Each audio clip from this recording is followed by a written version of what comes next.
Concerto pour violon en si bémol majeur de Pergolèse à l'instant sur RCF Vendée. Nous sommes avec William Chevillon et Sophie Quignot qui sont membres d'une nouvelle association qui vient de naître à La Roche-sur-Yon, les Amis du musée lyonnais municipal. Alors on en a déjà parlé dans le premier quart d'heure de cette émission. Pour la deuxième partie de cette émission, je voudrais peut-être revenir à une question que j'aurais pu vous poser au début de ce plateau, à savoir ce musée qui est donc présent à La Roche-sur-Yon en tant que bâtiment, en tant qu'élément du patrimoine. Est-ce que vous pouvez nous en dire un peu plus, puisqu'on peut le dire, il fait véritablement partie du patrimoine de La Roche.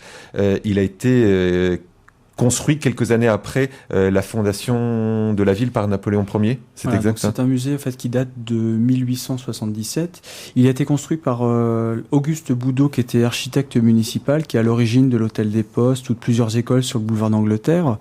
Et ce musée est assez intéressant parce qu'à l'origine, c'était un bâtiment qui était découpé en deux parties. Au rez-de-chaussée, on avait une annexe du tribunal qui se situait sur la place Napoléon. Et à l'étage, on avait des salles d'exposition, donc un musée, quoi. Et ça se voit en fait dans l'architecture extérieure. On voit le rez-de-chaussée, une façade très très très sobre, sans aucune ornementation, alors que la façade de l'étage, on retrouve des frontons sculptés, des éléments architecturaux beaucoup plus recherchés, en lien directement avec le rôle culturel du bâtiment. Mais aujourd'hui, on ne peut plus accéder à l'étage. Alors aujourd'hui, l'étage a plusieurs utilités, donc déjà de stockage d'œuvres d'art, de salles de travail pour le personnel, il faut quand même qu'ils puissent travailler, et il y a également toute une partie qui est réservée à la bibliothèque du musée, qui est accessible sur demande. Alors on va continuer aussi de parler dans cette émission des collections présentes dans ce musée, puisque on l'a dit dans la première partie de cette émission, le but de votre collectif c'est aussi de valoriser les collections qui sont présentes dans ce musée municipal de La Roche-sur-Yon.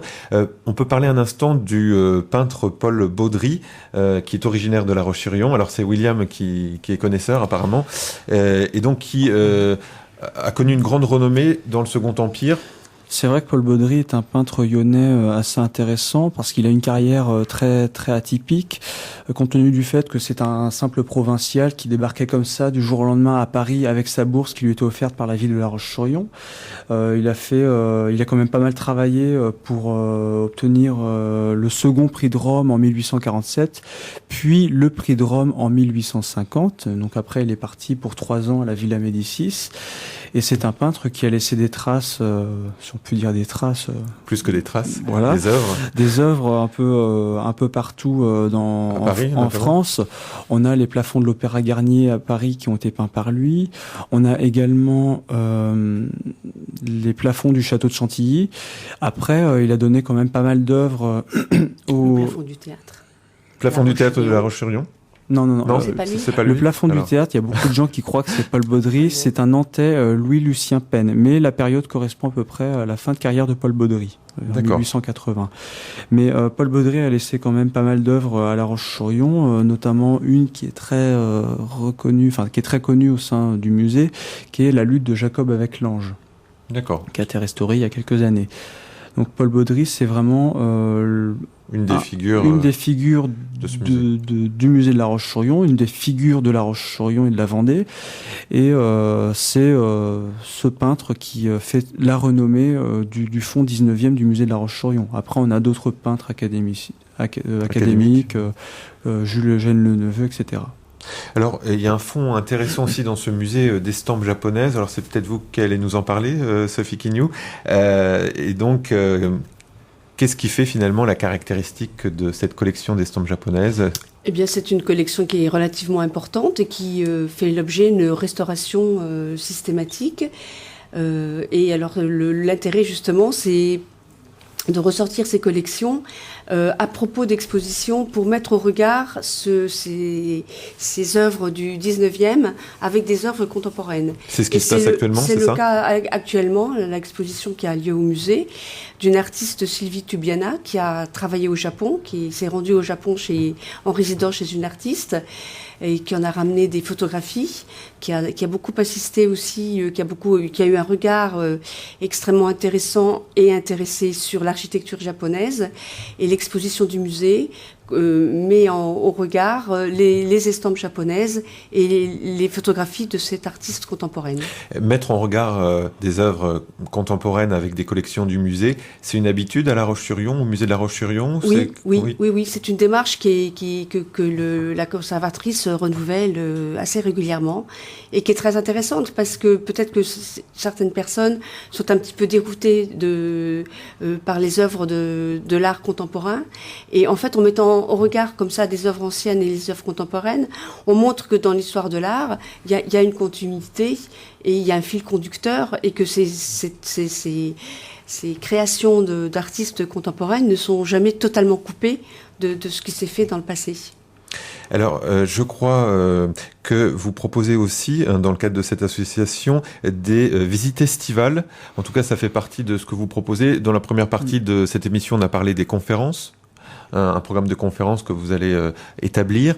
Les visites estivales, qu'est-ce que c'est exactement? C'est vrai qu'on n'en a pas parlé pour le moment, mais l'Artothèque et le musée de La Roche-sur-Yon se sont associés l'été dernier pour organiser l'exposition Vue en ville, donc avec 2 lieux d'exposition en intérieur, donc le musée de La Roche-sur-Yon et la médiathèque Benjamin Rabier, et des œuvres accrochées, des reproductions d'œuvres accrochées sur les bâtiments publics. Dans le cadre de cette exposition Vue en ville, il y a eu une seule visite en extérieur, donc c'était la visite de vernissage qui était ouverte au public. Et nous, on aimerait bien, de notre côté, comme l'exposition va être reconduite cette année avec des œuvres différentes, on aimerait bien proposer quelquefois pendant l'été, et puis pourquoi pas lors des Journées du patrimoine, une visite commentée de ces installations artistiques sur l'espace public qui seront là pendant 3 mois, entre juin et septembre. On n'a pas parlé d'une œuvre apparemment qui se trouve dans le musée. Je crois que le musée aurait un Rodin. Est-ce que c'est exact? Un ou plusieurs, alors, je ne sais pas. Il y a le musée de La Roche-sur-Yon, donc les collections 19e sont quand même très axées sur la peinture. On a quand même quelques restes de l'ancien fond du musée qui était plutôt semblable à un cabinet de curiosité. On a eu un buste de l'amour par Rodin, une pièce qui n'est pas souvent exposée, mais qui est quand même intéressante parce que l'artiste est quand même extrêmement renommé. Alors, on arrive quasiment au terme de cette émission. Pour les personnes, les auditeurs et auditrices qui seraient intéressés, est-ce qu'il est possible de rejoindre votre association, ou j'imagine qu'il faut quand même avoir un goût pour la culture au minimum, ou faire partie d'une autre association culturelle, non? S'il n'est pas nécessaire d'avoir une approche, d'être déjà fin connaisseur en termes de culture, on a justement une démarche de rendre plus facile cet accès aux arts, donc notamment par le biais du musée de La Roche-sur-Yon. Donc quelqu'un qui ne connaît pas les collections du musée, quelqu'un qui ne connaît pas du tout l'art, peut très bien adhérer à l'association. Nous sommes là pour faire ce travail d'éducation qui doit être fait. Après, c'est vrai que beaucoup de personnes ont des préjugés sur les musées. C'est un des problèmes liés au musée de La Roche-sur-Yon.